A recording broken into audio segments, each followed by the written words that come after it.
एक बार फिर से आप सभी लोगों का स्वागत है एक और दिलचस्प, रोचक, सच्ची घटना में। आज की इस वीडियो में मैं आपको एक ऐसी कहानी सुनाने वाला हूं जो कि बिल्कुल सच्ची घटना है। इस कहानी को सुनने के बाद, इस घटना को सुनने के बाद आपकी भी रूह कांप जाएगी।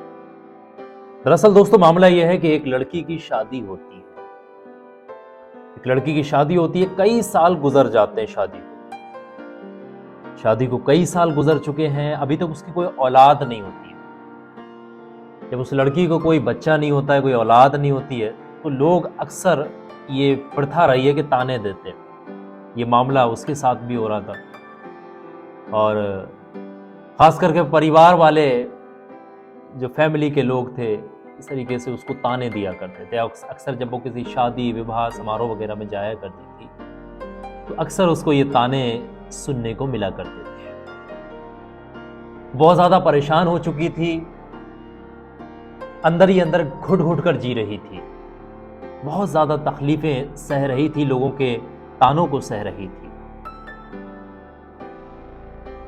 लेकिन ये बात उसके भाई को भी पता थी कि हाँ, मेरी बहन इस तरीके के ताने सह रही है। और एक दिन ये बात वो अपने भाई को बताती है और बताते हुए बोलती है कि भाई, तुम मामला ये होता है कि भाई जब वो बताती है तो भाई की भी शादी हो चुकी होती है, और भाई की शादी हो चुकी होती है तो भाई की बीवी प्रेग्नेंट होती है, यानी पहली औलाद होने वाली होती है। तो वो अपने भाई से बोलती है, भाई, जो आपके घर में बच्चे की खुशी होने वाली है तो पहले बच्चे को आप मुझे गोद में दे दें, यानी मेरी मतलब उसको आप मुझे दे दें, मैं उसको पालूंगी, क्योंकि लोग मुझे ताने बहुत ज़्यादा दे रहे हैं और मैं इस चीज़ को सह नहीं पा रही हूँ।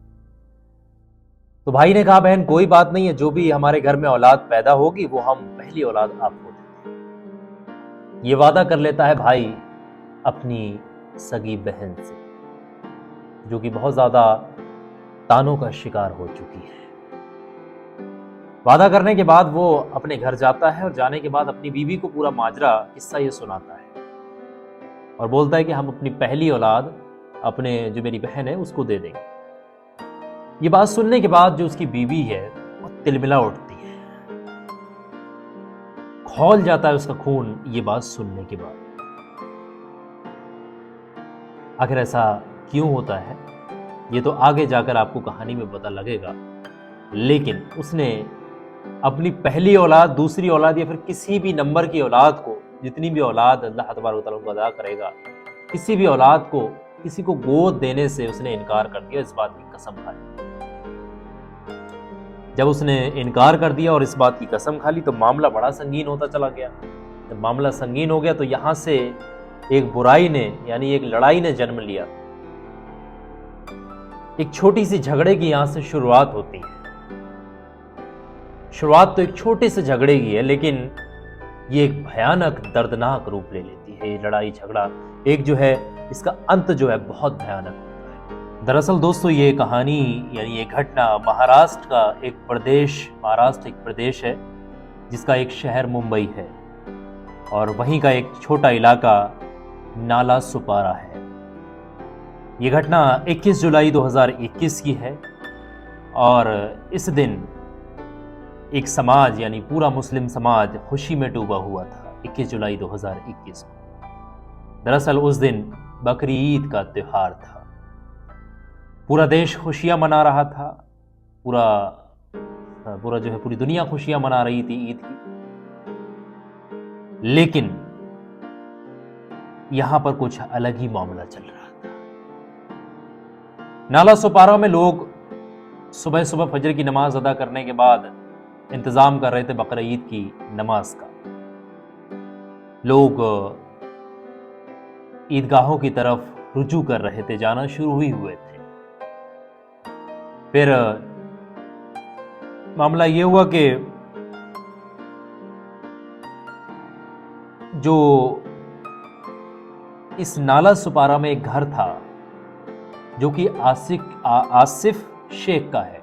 ध्यान से सुनिएगा, नाला सुपारा के अंदर एक घर था जो कि आसिफ शेख का था, जहां पर कुछ और ही चल रहा था, यानी मामला उस घर के अंदर कुछ अजीब ही चल रहा था। हर घर के अंदर वहां पर तो ईद की खुशियां थी, कुछ लोग कुर्बानियों की तैयारी कर रहे थे, कुछ लोग ईदगाह जाने की तैयारी कर रहे थे, अलग अलग लोग अलग अलग तरीके से तैयारियां कर रहे थे। लेकिन नाला सुपारा में एक घर है जो आसिफ शेख का, यहाँ पर कुछ अलग ही तरीके की तैयारियां चल रही। परिवार में सारे लोग इकट्ठा थे, सारे लोग आए हुए थे, सारे लोग खुश थे। वहीं पर आसिफ शेख की बीबी, वो भी नहा धोकर तैयार हुई थी ईद की खुशी में, वो भी खुशियों में डूब रही थी और पूरे तरीके से वो भी तैयार हो चुकी थी। अचानक से ये देखा जाता है कि उसकी बीबी के, जो सानिया शेख है, आसिफ शेख की बीबी, पूरा परिवार उसके हाथ और पैरों को बांध देता है। जब उसके हाथ और पैरों को बांध देता है, अब वो थोड़ा चीखने का, अभी मामला समझ नहीं आया तो उसको चल क्या रहा है, थोड़ा चीखने की कोशिश करती है। लेकिन जब वो चीखने की कोशिश करती तो उसके मुंह में कपड़ा ठूस दिया जाता है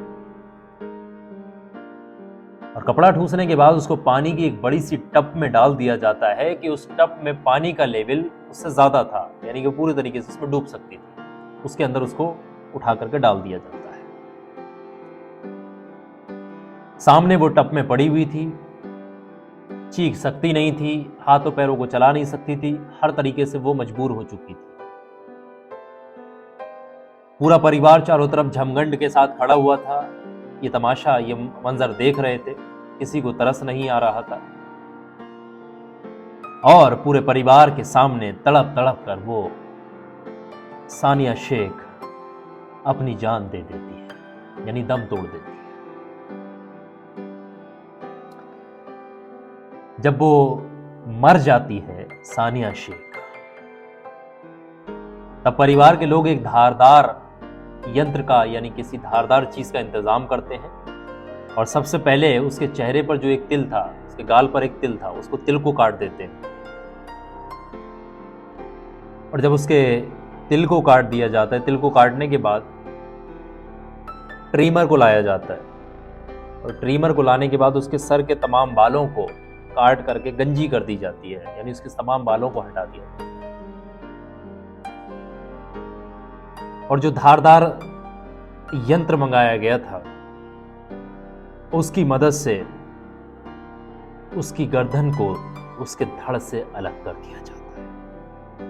उसके सर को उसके धड़ से अलग करने के बाद सर को पन्नी में बांधा जाता है और धड़ को एक काले कलर के सूटकेस में पैक करने के बाद समुद्र के किनारे ले जा करके फेंक दिया जाता है। समुद्र के किनारे वो लोग फेंक आते हैं, उसको बहा देते हैं वहां पर, और घर में आकर दोबारा से ईद की खुशियां मनाना शुरू कर देते हैं। इस चीज से अनजान होते हैं कि हमने कुछ किया है या नहीं किया। कोई कहीं से फोन भी आता आयशा से, उस लड़की के बारे में कोई पता करता, सानिया शेख के बारे में, बोल देते ये गलत नंबर है, यहाँ ऐसा कोई बंदा नहीं है। उस लड़की को ढूंढने के लिए कोई खासा प्रयास नहीं कर रहा था। लेकिन काफी दिन जब गुजर जाते हैं तो उसके चाचा, यानी लड़की के जो चाचा होता है, वो नाला सुपारा यानी आसिफ शेख के गांव पहुंचते हैं। पहुंचने के बाद वहां पर एक थाना है जिसका नाम अचोला या अचोल करके है, वहां पर जाते हैं। जहां जाने के बाद बोलते हैं कि हमारी एक भतीजी है जो कि गायब हो चुकी है। ससुराल में पता करते हैं तो वो बताते हैं कि वो अपने प्रेमी के साथ, किसी प्रेम का संबंध था, वो उसके साथ भाग गई है। और बड़ा ज़्यादा गिड़गिड़ाने लगते हैं पुलिस के सामने। और जब वो गिड़गिड़ाते हैं तो पुलिस उनसे पूछती है कि इस लड़की के माँ बाप कहाँ हैं, तुम इसको इतना कुछ छानबीन कर रहा है, आखिर ऐसा क्या मामला है, इसके माँ बाप कहाँ हैं। लेकिन जब माँ बाप को पूछा जाता तो चाचा बोलते हैं कि माँ बाप तो इसके, जब ये गोद में थी छोटी सी, तो किसी कारण से माँ बाप इसके बचपन में ही खत्म हो गए। जब से हमने इसको पाला है, पाला पोसा हम ही ने, इसके असल माँ बाप हम ही हैं। ये बात सुनने के बाद पुलिस को भी रहम आ जाता है। पुलिस के जो लोग होते हैं इमोशनल हो जाते हैं, कहीं ना कहीं इमोशनल हो जाते हैं, और पुलिस इस चीज़ की तफ्तीश करना शुरू कर देती है। फिर पुलिस जो है गुमशुदगी का जो मुकदमा है वो दर्ज कर लेती है। पुलिस आसिफ शेख के घर भी पहुंचती है, काफ़ी सारी पूछताछ उससे और उसके परिवार से, तमाम लोगों से की भी जाती है।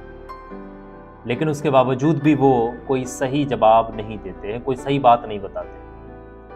पूछा कि तुम्हारी बीवी कहाँ है, तो उसने बोला कि वो तो अपने किसी प्रेमी के साथ भाग गई और वो अपना एक खत लिख कर छोड़ गई है। ये खत है उसका, उसको देख लें। उस खत में लिखा हुआ था वो जो खत दिखाता है इस तरीके से लिखा हुआ था, वो उस खत को पढ़ करके सुनाता है कि मैं सानिया शेख, मैं अपनी मर्जी से इस घर को छोड़ रही हूँ, मैं अपने प्रेमी के साथ जा रही हूँ, और तमाम वगैरह वगैरह इस तरीके से एक लव लेटर टाइप का लिखा हुआ था, और मैं जा रही हूँ, मेरा यहाँ से कोई संबंध नहीं है, मुझे ढूंढने की कोशिश ना करें, इस तरीके का पत्र लिख करके वो छोड़ देगी। ये वो पुलिस को दिखाता है। यहाँ पर पुलिस को भी फिर मामला और ज़्यादा शक में पड़ जाता है।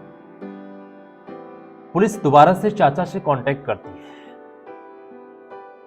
जब पुलिस सानिया शेख के चाचा को बुलाती है और उससे सानिया शेख के पुराने पढ़ाई लिखाई की कॉपी, जो दस्तावेज है, उनको मंगाती है, और मंगाने के बाद उस हैंड राइटिंग को मैच करती है कि वाकई में सानिया शेख ने लिखा था या कोई ये फर्जी मामला है। मैच करने के बाद देखा जाता है कि वो हैंड राइटिंग मैच नहीं करती है। जब वो हैंड राइटिंग मैच नहीं करती है तो पुलिस को यहीं से शक और शुरू हो जाता है। सही सही जवाब नहीं दे रहे थे, इसी वजह से वो पुलिस के इस हिरासत में उलझते चले जा रहे हैं। पुलिस की जांच में एक बात सामने आई थी कि अब से कुछ वक्त पहले, यानी कई साल पहले, 26 जुलाई 2021 को मई जो है के बीच में एक लाश मिली थी। 26 जुलाई बसई के मुई, ये जगह का नाम है, कि बीच में एक बीच है, वहां पर एक लाश मिली थी सूटकेस के अंदर। उसका सर नहीं था, जिसकी वजह से उसकी शनाख्त करना बड़ा मुश्किल सा था। जब उसकी शनाख्त करना बड़ा मुश्किल सा था तो फिर पुलिस ने उस बॉडी के, जो डेड बॉडी थी, जो ब्लैक सूटकेस में मिली थी, उसको कई एंगल से उसकी तस्वीरें ली और पूरे महाराष्ट्र के हर थाने में उस तस्वीर के फोटो लगा दिए थे, ताकि कोई इसकी शनाख्त कर सके, कोई इसके बारे में बता सके। लेकिन कोई इसको पहचानने से, हर कोई इनकार ही कर रहा था, कोई पहचानने से मंजूर नहीं कर रहा था उसको। जब पुलिस ने अपना शिकंजा कसा तो आसिफ शेख ने सारा कुछ उगल दिया, सारा कुछ मामला माजरा बता दिया। उसने उस पूरी कहानी को दोहरा दिया जिस तरीके से मैंने आपको शुरुआत में बताई कि उसने बच्चा देने से मना कर दिया, और बच्चा देने से मना कर दिया, और फिर उसका यहीं से लड़ाई, यानी इस कहानी का आरंभ हुआ था। तो पूरी घटना सामने आ जाती है खुल करके। तो बच्चा ना देने की वजह से उसको अपनी जान भी गंवानी पड़ती है, तमाम चीज़ें होती हैं। तो दोस्तों, ये कहानी सुनाने का मकसद किसी के ठेस पहुंचाना नहीं है, किसी को किसी तरीके से कोई क्षति पहुंचाना नहीं, बल्कि आप लोगों को अवेयर करना है। आज भी समाज के अंदर बहुत सारे ऐसे लोग हैं जो इस तरीके के तानों का शिकार होते हैं। अक्सर लोग उनको ताने देते हैं जिनके बच्चे नहीं होते। इस चीज़ से हमें बचना चाहिए और लोगों को भी बताना चाहिए कि ये तो सिर्फ कुदरत की देन है। कुदरत किसको कितने बच्चे अता कर दे, किसको बिल्कुल ना दे, तो ये बात नहीं कहना चाहिए। दूसरी चीज़, गोद बच्चों को लेना या बच्चों को गोद देना, गोद लेते हैं अक्सर बच्चे, गोद लेते हैं, कोई ऐसी परेशानी वाली बात नहीं है। लेकिन आप लोगों की क्या राय है इस वीडियो को लेकर के, आप मुझे कमेंट करके ज़रूर बताइएगा। कैसी लगी ये कहानी, कमेंट करके बताइएगा। आगे कौन सी कहानी, किस तरीके की कहानी सुनना चाहते हैं तो कमेंट करके ज़रूर बताइएगा। मैं कोशिश करूंगा आपके मुताबिक कहानी आपकी खिदमत में हाजिर करूं जो कि सच्ची घटना पर आधारित हो। वीडियो को लाइक करिएगा, ज़्यादा से ज़्यादा आगे शेयर करिएगा। बहुत बहुत शुक्रिया आप सभी लोगों का इस वीडियो को आखिर तक